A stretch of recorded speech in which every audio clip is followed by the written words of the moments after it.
मैं अपनी पिछली जिंदगी में एक प्रौद्योगिकी उद्योग में काम किया करता था और मैं विशेष रूप से लाइनेक्स और खुले स्रोत प्रौद्योगिकी में काम किया करता था। लेकिन रास्ते में कहीं मेरी सच्ची लगन ने पदभार संभाल लिया। मैं वन जीवन से प्यार किया करता था और फोटोग्राफी। तो एक दिन मैंने अपनी नौकरी छोड़ दी और अपने जुनून का पालन करने का फैसला किया, जो कि वन्यजीवी फोटोग्राफी थी। एक चीज जो वास्तव में मुझे महसूस हुई, यह कहते हुए कि जंगल में रहना और उन अद्भुत क्षणों को महसूस करना। मैं नहीं जानता कि आप लोग में से कितने लोग जंगल में समय बिताया है, लेकिन यह एक आध्यात्मिक अनुभव है। वन्य जीवन के साथ जंगल में होना सच में बहुत सुंदर एहसास है। और एक फोटोग्राफर के रूप में मैं इस अनुभव को बाकी दुनिया के साथ बांटने का पूरी कोशिश कर रहा था। मेरे लिए फोटोग्राफी एक माध्यम था और इस अनुभव को ऑनलाइन मीडिया के माध्यम से सारे लोगों में बांट रहा था। लेकिन फिर मुझे एक दुविधा का सामना करना पड़ा, बहुत ही मुश्किल दुविधा। पारंपरिक ज्ञान मुझे बोल रहा था कि मुझे अपनी तस्वीरें मुफ्त नहीं देनी चाहिए, और पारंपरिक ज्ञान मुझे बोल रहा था कि मैं अपनी हर तस्वीर के लिए चार्ज करूं। लेकिन मैंने अपने लिए सोचा कि अगर मैंने अपनी तस्वीरों के लिए भुगतान करने के लिए कहूंगा तो मैं अपना काम लोगों तक कैसे पहुंचाऊंगा। एक कलाकार के रूप में यह एक बहुत कठिन दुविधा है। मुख्य इरादा तो अपने काम को लोगों तक ले जाने की है, लेकिन अगर आप इस कॉपीराइट और भुगतान के नाम पर पकड़ रखेंगे तो यह कभी भी व्यापक दर्शकों तक नहीं पहुंचेगा। इसलिए मैंने मुफ्त कर दिया। पहले ही दिन से कोई आभास नहीं था कि मैं फोटोग्राफी से कैसे पैसा बनाऊंगा। मैं जंगल में था और मैं सिर्फ इतना कहा, मुझे परवाह नहीं है, मैं बस अपने अनुभव को संसार के सारे लोगों तक बांटना चाहता हूँ। तो मेरी सारी तस्वीरें पहले दिन से ही मुफ्त थी।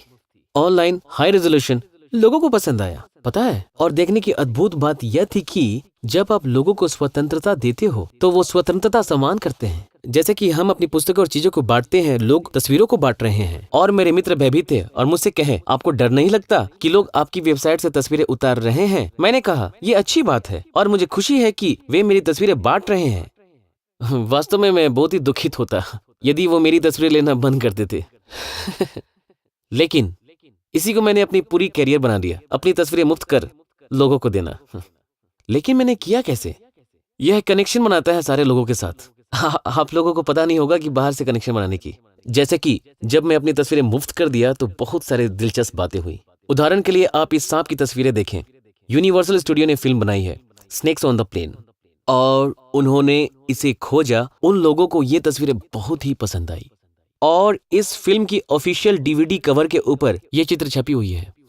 इसके बारे में वे मुझे कभी नहीं कहे क्योंकि ये ट्रेड ऑफ कॉमर्स की बात थी। मैं बहुत खुश था जब वे चेक भेजे, ये कहते हुए कि ये तुम्हारा पैसा है। हम जानते हैं कि हमें तुम्हें कोई भुगतान नहीं करना, हमें आपकी तस्वीरें पसंद आई इसलिए हम आपको पैसा दे रहे हैं। यह एक बहुत विकृत दिखने वाला मेढक है ना? यह मेढक का नाम पर्पल मेढक है, जो कुछ साल पहले खोजा गया, पिछले दशक में। यह एक बहुत ही अजीब मेढक है। बहुत सारे लोगों ने इसकी तस्वीरें ली हैं। वास्तव में इसको ढूंढना बहुत मुश्किल है, लेकिन मैं उन पहले फोटोग्राफरों में से था जिसने तस्वीरें ली जो कि दुनिया के लिए मुफ्त थी। मैं इसे विकिपीडिया, विकी कॉमन्स पर डाल दिया ताकि सारे लोग इसे देख सकें। और गेस व्हाट, लोगों ने इन तस्वीरों को लिया। ये सारी तस्वीरें इंटरनेट पे फैल गई और यहाँ तक कि मेरा सर्वर क्रैश हो गया क्योंकि मुझे इतना सर्वर ट्रैफिक जो मिल रहा था। मैं आज प्रोफेशनल फोटोग्राफर हूँ और आज मैं नेशनल ज्योग्राफी और बीबीसी के लिए काम करता हूँ, जो कि सिर्फ उस तस्वीर की वजह से, क्योंकि बीबीसी मेढक पर फिल्म बना रहा था और क्योंकि मैं सिर्फ वो लड़का था जिसने इस तस्वीर को डाली। और वे मुझसे पूछें इस मेढक को कहाँ कैसे खोजना है। हम चाहते हैं कि तुम हमारे साथ काम करो। यदि आप अपनी चीजों को मुफ्त करते भी हैं तो कहीं ना कहीं से यह हमें भुगतान करता ही है। लेकिन यह और भी दिलचस्प हो जाता है और इसकी सुंदरता यह है अपने काम को मुफ्त कर स्वतंत्रता देना। और लोग स्वतंत्रता के साथ रोचक चीजें भी करते हैं। यूरोप और अमेरिका के कुछ ऐसे कलाकार थे जो मेरी तस्वीरों को लेके उस पे चित्र बनाते थे।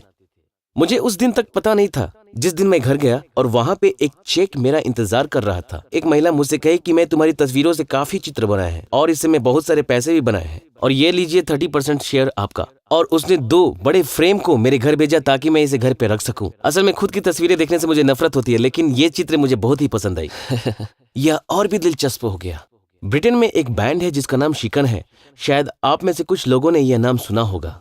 वे भी मेरी तस्वीरों को पसंद किया। मैं नहीं जानता उनको मेरी तस्वीरों के बारे में कैसे पता चला, और उन्होंने एक कंप्लीट म्यूजिक वीडियो ही बना डाला जो MTV पर प्रसारित हुआ, सिर्फ मेरी तस्वीरों को एक स्लाइड शो के रूप में उपयोग करके।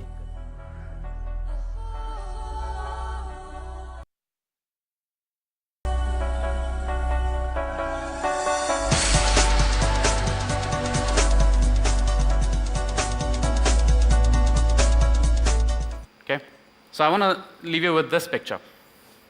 It's Mona Lisa, the costliest painting on earth. It's valued at $700 million. It's not for sale, but it's valued at that much. A picture that maybe 3-4 billion people on this earth recognize. In fact, we see it on the streets, we just walk past it without even looking at it. But why is this picture so valuable? It's because it grows on you. We've consumed this picture so many times in our lives that people value this picture a lot. So I just want to end this talk with this small realization I've had as an artist. People respect freedom, people will pay for freedom. If you're an artist, there's no better way to get your work out than keeping it free. And trust me, people will eventually pay for the freedom that you give them. Thank you.